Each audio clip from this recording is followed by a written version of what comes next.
tough jobs, jobs that we don't want to do. Then it's said that jobs are stolen, don't believe it, it's not true. Let us not forget our history, that come from far away, and we treat these new arrivals different than they will, we say. I'd like to welcome everyone here to this gathering of Las Posadas, and it's a wonderful intersection of people and purpose here tonight. When I first came to the Northwest 26 years ago, one of the first people I encountered was the Domingo family. And the Domingo family had come into sanctuary in Tacoma, Washington. And they had fled El Salvador during Advent.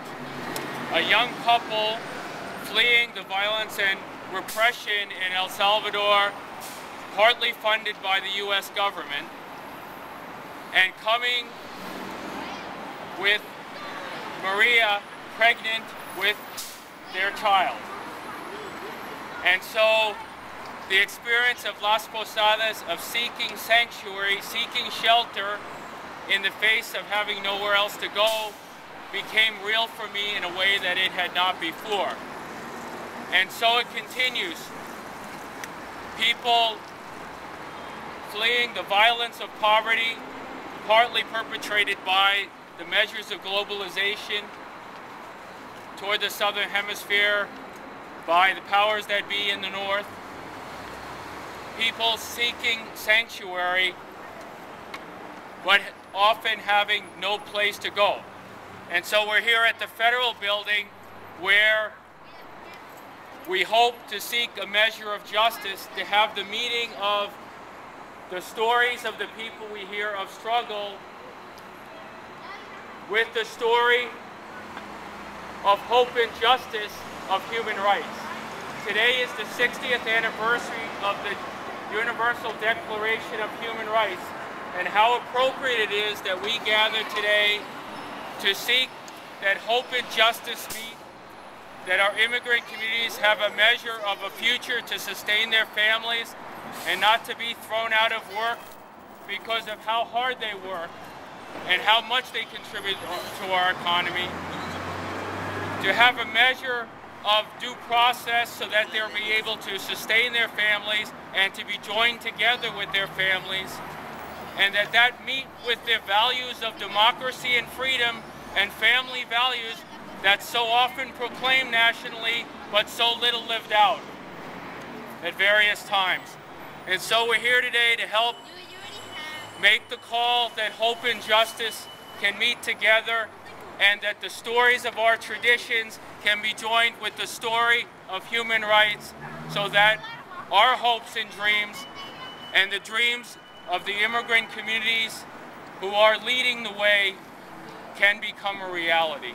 I thank you for being here today. Oh, little town of Dallas, not all my settlers know, where poverty is enforced by guns, what dire future goes. Oh, peace on earth was promised, and everlasting light.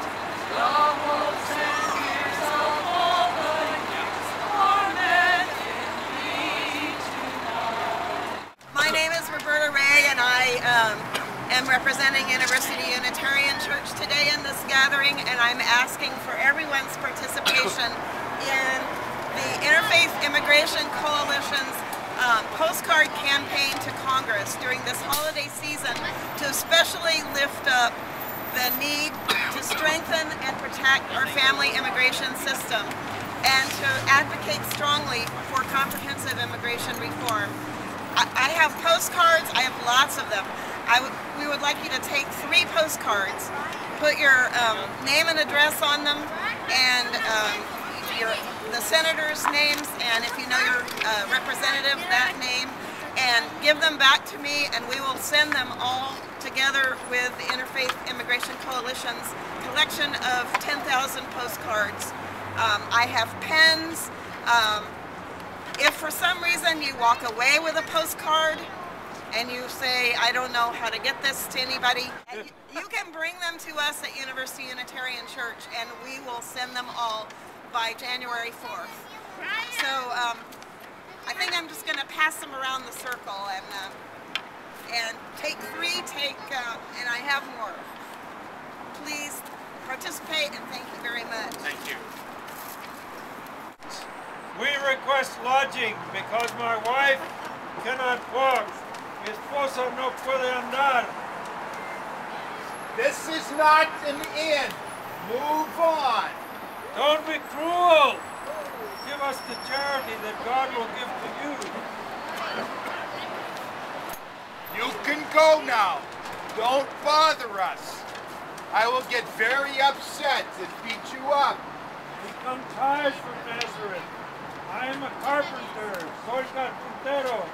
El nombre de José. Your name does not concern me. I am going to sleep. I already told you, we will not open up for you. I asked you for lodging, dear innkeeper, because the mother is going to be the Queen of Heaven, la Reina del Cielo. Well, if she is a queen, why do you need to be on the streets? Found no room in the inn. Jesus was born in a stable and lived his earliest years as a refugee, fleeing from Egypt and from King Herod's death squads.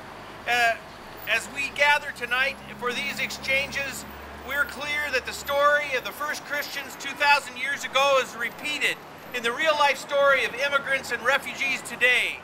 Thousands of families are denied welcome and hospitality and lodging day after day after day in our country. We slam the door in their faces and deny them a place, even though the practice of hospitality is a core value of every religious tradition. Families belong together. Families belong together. The United States prides itself on being a nation that supports family values. In recent years, heightened immigration enforcement has brought hardship on American families and communities, often separating young children from their parents and creating single-parent families with no source of income. Families belong together. The Department of Homeland Security regularly picks up individuals through ICE actions, places them in detention, deports them to their countries of origin. Many detentions and deportations impose tremendous hardships on families whose situations would be grounds for leniency, but federal immigration laws and policies limit the ability of immigration officials to give due consideration to such cases when families belong together. In addition, hundreds and thousands of family members are waiting in line for visas to reunite with close members. Although through the current immigration system, the permits to U.S. citizens and legal permanent residents to petition the close family members and join them, the waits can be as long as months to 22 years when families belong together. We are deeply concerned about U.S. immigration system that keeps families apart for years and decades. The strain of separation is tremendous, particularly during difficult economic times when families belong together. We call for comprehensive immigration reform that keeps families together and reunites them quickly. Bills such as the Reuniting Families Act and the Humane Enforcement and Legal Protections for Separated Children Act are important steps along the way for families belong together. For generations, the Statue of Liberty is shown like a light of a modern-day star at Bethlehem, a beacon for those who, like Mary and Joseph and Jesus, must search for safe haven. Once they arrive, we all must find the courage to love and open our hearts and lives and borders, to change our laws, lest once again Christ be told that there is no room in the inn, for families belong together. In our Christian tradition, we believe that God has crossed every border between divinity and humanity to make home with us and lead the way for us to open the door to all our neighbors, to build a society of justice. Today, Christ comes to us in the immigrant among us. For Christians, for this Christmas, let us resolve to open the door to family unity and family reconciliation for immigrants and refugees, because Families belong together. Thank you.